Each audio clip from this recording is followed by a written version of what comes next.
Hello and welcome in to Taclaco TCG YouTube channel. My name is Travis and this channel will focus primarily on Life TCG and maybe sprinkle a little Pokemon in there. That's where I started. And today I want to cover three items. First, a quick summary about myself, who I am, what I do in my spare time, my day job and everything. Next, we'll go through Life TCG, a summary of the trading card game. And then lastly, the mission and goals for this channel. What I want to do with the channel and where I see this going in the future. So first, a little bit about me. You're probably wondering, what does Taclaco mean? It's a play on words. Taclaco is, comprised of little bits of the first names of all four of my family members. So took little parts, put them all together, and that's where we get Taclaco. So it represents my family. Okay, so now a little bit about my journey of sorts, right? Like most kids in the 90s, I got into Pokemon and I started collecting Pokemon all the way from base set to about, I want to say base set 2/Jungle Fossil. And I still remember, but the day I pulled the trigger, I actually remember I was in a car when I pulled it, and my brother had the Venusaur, and we would collect cards, and we actually played the game a few times. We collected everything in a binder, and a couple weeks ago, I found my childhood set. I wish I had it here to show you. I sent those cards off to grading. When those cards come back, I'll do a video with the grading return so you guys can see how the biggest hits from my childhood set graded. And then, like most other kids, I lost interest in Pokemon and I stopped collecting over the year. Then around, I want to say last year, I started watching Deep Pocket Monster on YouTube. A lot of you probably do or may have seen his channel. I like to watch his challenges, and I thought that was really interesting. I wasn't into collecting last year, but I found that entertaining because it brought back nostalgia. It was kind of like a guilty pleasure type, because it reminded me of my childhood, and for some reason it just resonated with me. Then late in December, I think, I was taking my son to the park. Or I was at a play date with my son and his friend's dad. He collects Magic and a little bit of Pokemon. We just started talking, half an hour to an hour while the kids were playing about trading cards, and I was telling him about the YouTube channel and maybe getting back into it so I can have something to, connect with my sons and just have another avenue to spend time with them. And lo and behold, that day we went to Big Five and CVS, because those are the really local stores that actually carried any Pokemon product at the time. We got home, all three of us, me and my two sons, we sat down, ripped packs, and we pulled the chase card from Stellar Crown, which I have here. So this is the Terapagos SIR. It actually came back at 10.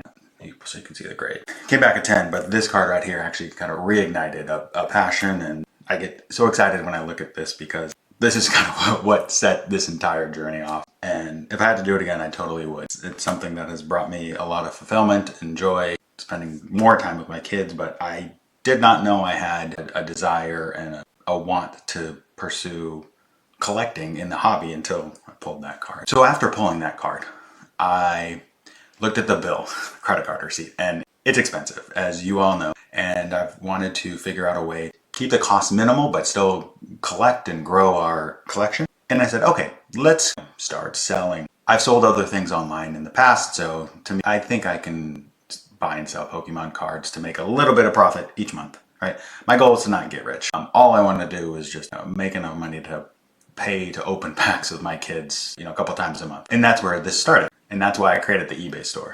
I sell on any other platform, just eBay for the time. Link will be in the description. I have some Pokemon stuff up and Life TCG at the time. A quick plug. Thank you. Now I'd like to transition to Life TCG, how I found it, why I like it, and what I see for its future. There's a lot of hype in the Pokemon market right now, and prices are high, reasonably so, right? Because there is a lot of demand. Due to the high prices, I was looking for another way to, rip some sort of packs with my kids, and Life TCG, their Mammal set second print run, released on March 12th. I actually saw an Instagram ad about this, and I thought, hey, this is really cool. I've always loved animals. My youngest, really, really loves animals.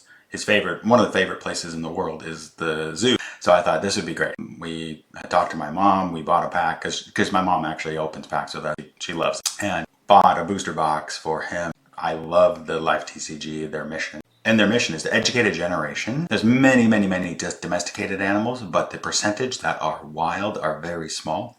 And we need to keep and preserve our wildlife One of the ways that Life TCG educates and teaches individuals about the wildlife is each card will have a little fun fact about it, the height, weight, lifespan, estimated population in the wild, and all of the holographics, the lower cards numbered 1 through 25. All of those cards were printed in the same number of estimated population in the wild. So, for example, the Bengal tiger, right, there's an estimated population of about 3,500. I actually have it right here. This is the hollow version.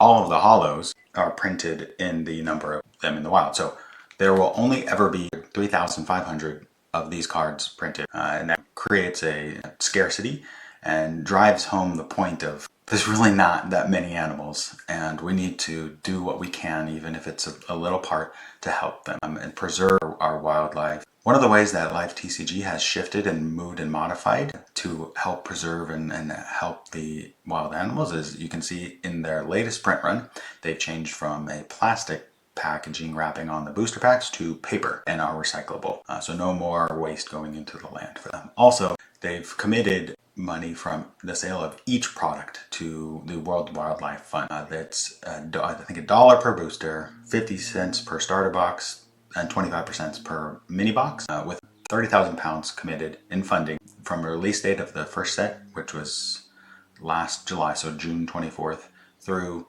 July of 2027. So there is a significant amount of funding coming into the WWF from Life TCG. For all those reasons, that's why I really like him. Also, I just kind of want to... The artwork's pretty cool too, right? So here's Darwin's fox. It's a rare. A vaquita, which is a rare small little dolphin. A ton of other really cool cards. And it's really fun seeing the cards that we can pull. Every other pack, you have a holo. So really good hit rates. Opening these packs is a very enjoyable experience, and I look forward to it. And relatively speaking, they're reasonably priced. You can get a booster box for 115, including tax. Right now on Life TCG's website, that comes out to about, what is it? I think $3.50 a pack. So really good pricing. It's a really cheap way to open packs and gain a collection, right? There's about 120 cards, I want to say, between the first mammal set and the promo set. So really easy and get all the cards. You can probably do it in one booster box or less, and then buy some singles as needed. Because it's such a small set, it's easy to get a full set, and then you guys can review them with your kids, and if you're missing one, you can point it out, and that'll be your new chase. So instead of having to always chase hollows or chasing the rarest one, you can chase common. Next, I want to go through this channel's mission and the vision that I see for the future. First, it's going to be low budget, right? I don't want to spend much money on it. I'm not going to be a full-time content creator. My goal with this channel is to promote Life TCG. I am not affiliated at all with Life TCG. I just love Life TCG and want to promote it and grow the TCG as much as I can. And saving wild animals, or doing my part to spread awareness to maintain our wild populations. I'd like to reach as many animal-loving parents, or parents of animal-loving children, both. I hope you subscribe and join me on this journey. Okay, so as for future videos now, I have a fair amount of things that I want to do. Very data-driven. I love data. I love seeing and summarizing it. Therefore, I think my next video will be hit rates. I know everybody's always curious about hit rates / pull rates. What are the odds that you're going to get a holo or this card or that card? Or for example, the South China Tiger. There's only 8 cards printed. What are the odds that you're going to hit it? And in my next video, you'll see those odds. I'll break down everything from the full mammal set to the promo set. And I'll also give you my view on the efficient and cheapest way to master set, what you should go after. So I'm looking forward to presenting that information, and hopefully you find that valuable. And I will be doing that on all the new sets as they are released. Please leave a comment down below if there's anything you want to see, and I will do my best to create a video on that. And I hope you join me on this journey. Please like and subscribe for the next video. I have a lot coming up, including giveaways. I will be giving away the top chase card, or maybe top 2 or 3 chase cards. Say I pull the Vaquita holo or the South China Tiger holo, the 1 of 8, 1 of 10. I will give that away. I want to give back as much as I can to help educate and grow the TCG as much as possible. So please share, comment, anything you can. It goes a long way. I really appreciate it. Thank you, and see you next time.